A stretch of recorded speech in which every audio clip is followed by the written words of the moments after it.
പ്രകാശമേ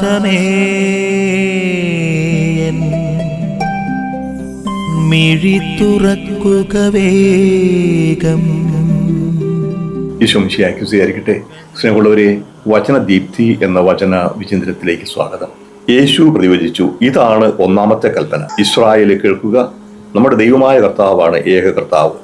നീ നിന്റെ ദൈവമായ കർത്താവിനെ പൂർണ്ണ ഹൃദയത്തോടും പൂർണ്ണ ആത്മാവോടും പൂർണ്ണ മനസ്സോടും പൂർണ്ണ ശക്തിയോടും കൂടി സ്നേഹിക്കുക. രണ്ടാമത്തെ കൽപ്പന, നിന്നെ പോലെ തന്നെ നിന്റെ അയൽക്കാരനെ സ്നേഹിക്കുക.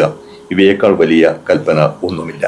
സ്നേഹമുള്ളവരെ, യേശുവിനെ ചോദ്യം ചെയ്യാനായി, യേശുവിൻ്റെ അറിവ് പരിശോധിക്കാനായിട്ട് വന്നത് നിയമജ്ഞനാണ്. നിയമത്തിൻ്റെ ചോദ്യത്തിന് യേശു കൊടുക്കുന്ന മറുപടിയാണിത്. സ്നേഹമുള്ളവരെ, മർക്കോസിന്റെ സുവിശേഷത്തിന്റെ അവസാന ഭാഗം, യേശുവിൻ്റെ ജെറൂസലം പ്രവേശനത്തിന് ശേഷം നടക്കുന്ന സുവിശേഷ പ്രഘോഷണം വലിയ സംഘർഷം ഉണ്ടാക്കി. 5 സംഘട്ടനങ്ങളായിട്ടാണ് അവതരിപ്പിക്കുന്നത്. 5 തവണ ചോദ്യം ചെയ്യുന്നു, ഉത്തരം പറയുന്നു. അങ്ങനെ ആ നടക്കുന്ന സംഘർഷത്തിൽ 4ാമത്തെ ചോദ്യം ചെയ്യലാണിത്. ഒരു നിയമജ്ഞനാണെന്ന് ചോദിക്കുക, ഏതാണ് ഏറ്റവും പ്രധാനപ്പെട്ട കൽപ്പന? അപ്പോൾ നിയമത്തിൻ്റെ ഇടയിലെ ഒരു പതിവായിരുന്നു, ഒരു തർക്കങ്ങളിലൂടെ ചോദ്യോത്തരങ്ങളിലൂടെ അറിവ് വർദ്ധിപ്പിക്കുക, അല്ലെങ്കിൽ അറിവ് പ്രകടിപ്പിക്കുക, പരിശോധിക്കുക. അപ്പോൾ യേശുവിൻ്റെ അറിവ് പരിശോധിക്കാൻ വേണ്ടിയിട്ടാണ് നിയമജ്ഞൻ ചോദിക്കുന്നത്, പ്രധാനപ്പെട്ട കൽപ്പന ഏതാണ്? അതിന് യേശു കൊടുക്കുന്ന വ്യക്തമായ മറുപടിയുണ്ട്. ആ മറുപടി അയാൾ പ്രതീക്ഷിച്ചിരുന്നതിനേക്കാളും വലുതാണ്. ഏറ്റവും പ്രധാനപ്പെട്ട കൽപ്പന ഏതാണെന്ന് ചോദിച്ചാൽ, എല്ലാവർക്കും അറിയാം, ഇസ്രായേലുകൾക്ക് ദൈവമായ കർത്താവ് ഒരേ ഒരു കർത്താവാണെന്ന് പറഞ്ഞു തുടങ്ങുന്ന നിയമാവർത്തന പുസ്തകം 6-ാമത്തെ അധ്യായം 4-5 വാക്യങ്ങൾ.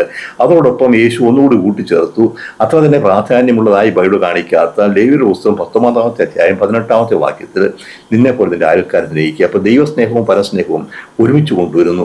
അപ്പോൾ അത് ഏറ്റവും പ്രധാനപ്പെട്ട കൽപ്പനയാണ്. നിയമജനം സ്വീകരിച്ചു, അംഗീകരിച്ചു. നമുക്കും ഇത് ബാധകമാണ്. ഏറ്റവും പ്രധാനപ്പെട്ട കൽപ്പന ആണ് ദൈവത്തെ സ്നേഹിക്കുക, സഹോദരങ്ങളെ സ്നേഹിക്കുക. ഒരു പടി കൂടി യേശു പറയും, സഹോദര സ്നേഹത്തിലൂടെ ദൈവസ്നേഹം പ്രകടമാകണം.